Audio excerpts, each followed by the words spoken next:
మామయ్య లేఖ లేఖ అమ్మా లేఖ ఊరుకో లేఖ. చూడమ్మా, కావాలంటే నీ చుట్టూ పొర్లు దండాల ప్రదక్షిణాలు చేస్తాను గాని నువ్వు ఇలా కోపంగా చూడకమ్మా. నడక కూడా సాఫీగా నడవలేని వాడిని, కనికరించమ్మా. నా తప్పు లేదు, చిన్న పొరపాటు జరిగింది. నేను లాస్ట్ లో ఫస్ట్ పేరు అన్నా, వాడు లిస్ట్ లో ఫస్ట్ పేరు అనుకున్నాడు అంతే. అది మాత్రం తలకిందులైంది. నన్ను క్షమించమ్మా. క్షమించాలా? నిన్ను ఎలా క్షమించమంటావు? నేను బావతో కలిసి సరదాగా రావాలనుకుంటే కానీ ప్రేమతో కలిసి చిచి నరకం అనుభవించేలా చేశావు. ఇప్పుడు ప్రతి క్షణం ఎంత టార్చర్ పెట్టాడు, నేను ఎంత హింసకి గురయ్యానో నీకేం తెలుసు? నేను అంత కష్టపడి ప్లాన్ చేస్తే మొత్తం సర్వనాశనం చేసావు. నిన్ను ఏ దగ్గరుండి రాయించుకొని రావచ్చు కదా.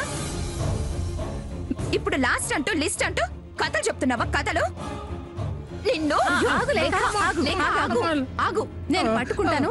నీ కోపం తీరేదాకా నువ్వు ఉత్తికారే, తర్వాత నేను వేడి నీళ్ళతో కాపడం పెడతా. రుక్కు, ఇంత పాపిస్తుందని అనుకోలేదే. ఇదేం సరదా నీకు? కర్ర కూడా రెడీ చేసావా ఏంటి? నేను నీ విషయంలో చాలా ముందు ఆలోచనలో ఉంటాను. నీలమ్మా, నువ్వే రక్షించాలి. యముడికి చెప్పకుండానే ఇది నా పేరు చెప్పి డేట్ ఫిక్స్ చేసినట్టుంది. నువ్వే కాపాడాలి తల్లి. నా నుంచి ఎవరు ఆపలేరు మావయ్య. జరిగిందేదో జరిగిపోయింది. కొట్టినా తిట్టినా తిరిగి ఆ ప్రయాణం రాదు కదా. నీ సరదా తిరిగి వెళ్లేటప్పుడు ప్రయాణంలో తీర్చుకుందు గాని. నేను ఆల్రెడీ చెప్పానుగా, అదే లైన్లో పెట్టాను. ఒక ప్లాన్ మిస్ అయితే మరొకటి రెడీగా ఉంటుంది. ఈ ప్లాన్ అమలైతే నేను అనుకున్నది, నువ్వు కోరుకున్నది సాధించిన వాళ్ళం అవుతాం. ఏంటా ప్లాన్? ప్లాన్ ఈ నీళ్లు కొదిలే. నువ్వేం ఆశించొచ్చావు? ఆదిత్యతో సంతోషంగా సరదాగా గడిపే. అతనికి దగ్గరవ్వాలనే కదా వచ్చింది. దాని గురించి ఆలోచించు. నీ ఆలోచనంతా దాని మీదే పెట్టు. నువ్వు ప్లాన్ చేస్తే నేను ఇక ఆలోచించాల్సిన అవసరమే లేదు. హ్యాపీగా రాత్రికి నిద్రపోతాను. రేపటి నుంచి బాబు వెంట పడతాను. అమ్మ లేఖ, నీళ్ళు అంత గట్టిగా చెప్తుంది కదా, ఇంకా నన్ను కొట్టే ప్రోగ్రాం క్యాన్సిల్ చేసుకో తల్లి. లేఖ, నువ్వు కాన్సన్ట్రేట్ చేయాల్సింది ఆదిత్య మీద. అతను ఎలా నిన్ను చూసేలా చేసుకుంటావో, ఎలా నీ రూట్లోకి తెచ్చుకుంటావో దాని గురించి ఆలోచించుకో.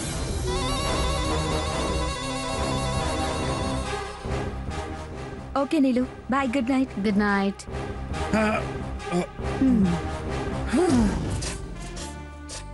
ఈ వేళ నాకు కాలం కలిసి వచ్చింది. రుక్కు పద. Neelamma good night. Good night.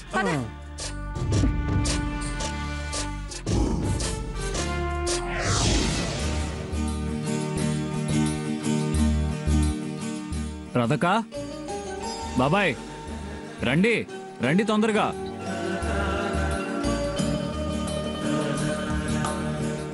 రాధకా, ప్రతి సంవత్సరం ముఖ్య సంస్థానం నుంచి ప్రాణివాసంలో ఉండే ఆడవాళ్ళందరూ 5వ తనంతో సౌభాగ్యవతులుగా ఉండాలని మట్టి గాజులు పంపటం ఆనవాయితీ కదా. అలాగే ఈ సంవత్సరం కూడా సంస్థానం పెద్దలు గాజులు పంపారు. సమ్మర్ క్యాంప్ స్పెషల్గా ఈ గాజుల పోటీ కూడా ఇక్కడే చేద్దామని మీకు ముందుగా చెప్పలేదు. సరదాగా చిన్న పోటీ ఉంది. 5 నిమిషాల్లో ఎవరు గాజులు వేయటం పూర్తి చేస్తారో వాళ్ళకి గిఫ్ట్స్ కూడా ఉన్నాయి. అలాగే గాజులు మాత్రం ఒక్కటి కూడా చెట్లకుండా వేయాలి. అందుకే మట్టి గాజులు అనుకున్నాం. ఆడవాళ్ళం మేం సౌభాగ్య పూజ కూడా పూర్తి చేశాం. ఇప్పుడిక మగవాళ్ళు మా చేతులకి గాజులు వేయడమే. గాజు చిట్లద్దు అని ఎందుకు చెప్పారో తెలుసు కదా? అది మీ ఓపిక సహనాలకి పరీక్ష. మీ ఓపికే మాకు శ్రీరామ రక్ష అని. నేను రెడీ శ్రీమతి. మరి లేఖవదిన చేతికి ఎవరు తొడుగుతారు? ఎవరేంటి ఎవరు? ఇందాక ఆదిత్య చెప్పాడుగా, నిశ్చితార్థమైతే కాబోయే భర్త, నిర్ణయించబడితే ఆ నిర్ణయం అయిన వాళ్ళు. లేఖకి ప్రేమ్కి పెళ్లి నిశ్చయించిందే కదా. నో, ప్రేమ తొడగడానికి నేను ఒప్పుకోను. ఎందుకు ఒప్పుకోవు? నా ప్రేమ నిజం, నా ప్రేమ నిజం అని నాగరాజు కూడా చెప్పాడు.